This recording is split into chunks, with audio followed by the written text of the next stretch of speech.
Sa gitna ng patuloy na pag-uugong ng balita tungkol kina Paolo Avellino at Kim Chiu, marami ang nag-aabang kung magpapakasal nga ba ang dalawa matapos lumabas ang balitang nagdadalang tao ang aktres.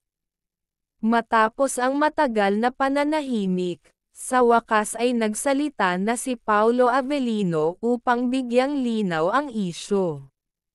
Sa isang eksklusibong panayam, diretsahang tinanong ang aktor kung may plano ba siyang pakasalan si Kim Chiu lalo na't may paparating na silang anak.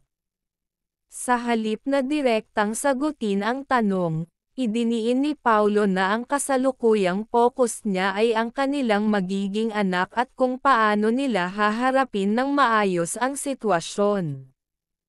Ayon sa kanya, hindi ito isang desisyong dapat madaliin at mas mahalaga ang pagbuo ng maayos na pundasyon para sa kanilang pamilya. Sinabi niya na patuloy silang nag-uusap ni Kim upang pagplanuhan ang kanilang magiging setup bilang magulang at kung paano nila masisigurong mabibigyan ng magandang kinabukasan ang kanilang anak.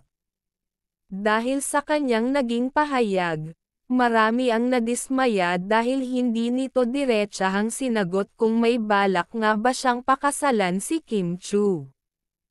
Para sa ilan, tila iniwasan ng aktor ang tanong, habang may iba namang naniniwalang gusto lamang niyang maging maingat sa kanyang mga pahayag upang maiwasan ang hindi kinakailangang espekulasyon. Sa kabila nito, marami ang nagtatanong kung bakit tila hindi pa sigurado si Paolo sa kanyang magiging desisyon.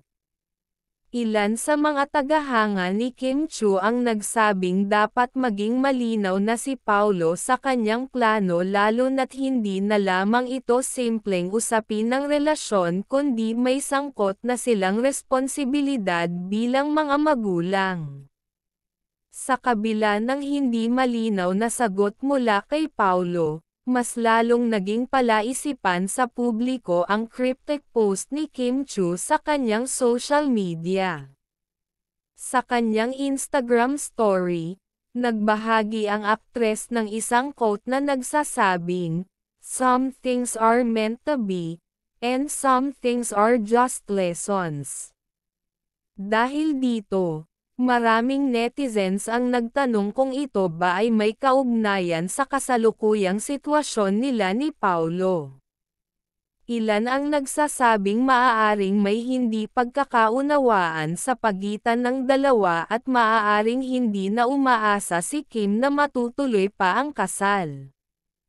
Habang mainit ang usapin, isang insider mula sa showbiz industry ang nagbunyag na nagkaroon na raw ng pribadong pag-uusap sina Paolo at Kim kasama ang kanilang pamilya upang pag-usapan ang kanilang magiging hakbang sa hinaharap.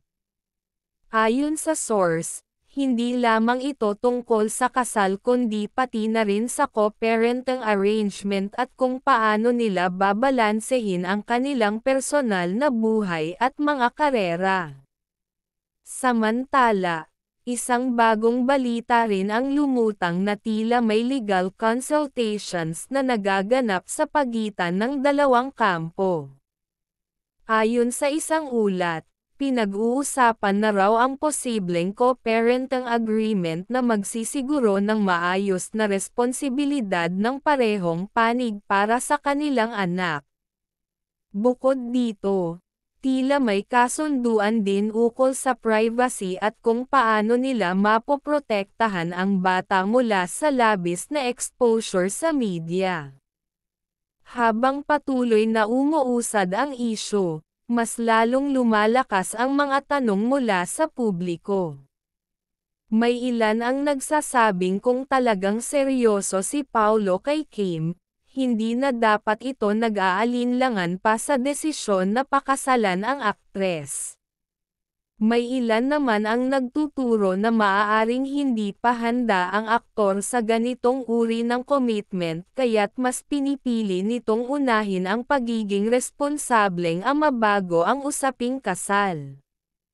Isang kilalang entertainment columnist naman ang nagbigay ng opinyon sa isyu at sinabing maaaring hindi pa ito ang tamang panahon para sa kasal. Ayon sa kanya, may posibilidad na magdesisyon si Paulo na magpakasal kalaunan, ngunit sa ngayon, tila mas pinahahalagahan nito ang pag-aayos ng kanilang sitwasyon bilang magulang bago ang anumang personal na desisyon tungkol sa kanilang relasyon. Sa kabila ng kaliwat kanang haka-haka, nananatiling tahimik si Kim Chiu at hindi pa ito nagbibigay ng anumang opisyal na pahayag tungkol sa usapin. Gayunpaman, marami ang umaasang mag-asal.